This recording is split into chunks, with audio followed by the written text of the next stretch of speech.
एक बार देवर्षि नारद अपने शिष्य तुम्बरु के साथ कहीं जा रहे थे। गर्मियों के दिन थे। एक प्याऊ से उन्होंने पानी पिया और पीपल के पेड़ की छाया में जा बैठे। इतने में एक कसाई वहां से 25-30 बकरों को लेकर गुजर रहा था। उसमें से एक बकरा एक दुकान पर चढ़कर मोट खाने लपक पड़ा।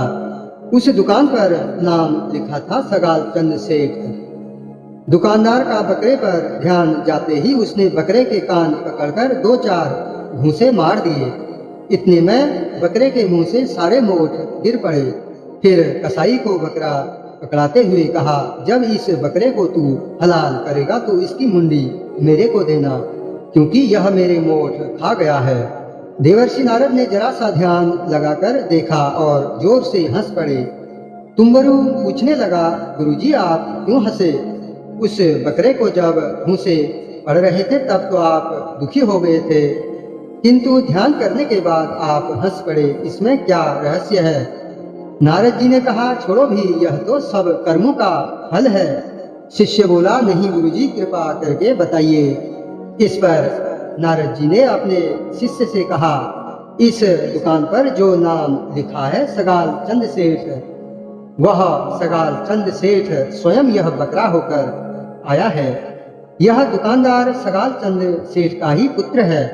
सेठ मरकर बकरा हुआ है और इस दुकान से अपना पुराना संबंध समझकर इस पर मोट खाने गया। उसके बेटे ने ही उसको मारकर भगा दिया। मैंने देखा कि 30 बकरों में से कोई दुकान पर नहीं गया, फिर यह क्यों गया कमबख्त? इसलिए ध्यान करके देखा तो पता चला कि इसका पुराना संबंध था।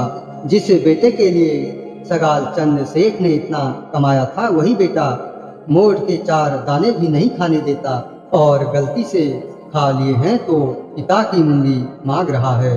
इसलिए कर्म की गति और मनुष्य के मोह पर मुझे हंसी आ रही है कि अपने अपने कर्मों का फल तो प्रत्येक प्राणी को भोगना ही पड़ता है और इस जन्म के रिश्ते नाते मृत्यु के साथ ही मिट जाते हैं। कुलम धनम बलम शास्त्रम बांधवा सोदराय में मरणे नोपयुज्यन्ते गुरुरेको हितारकः।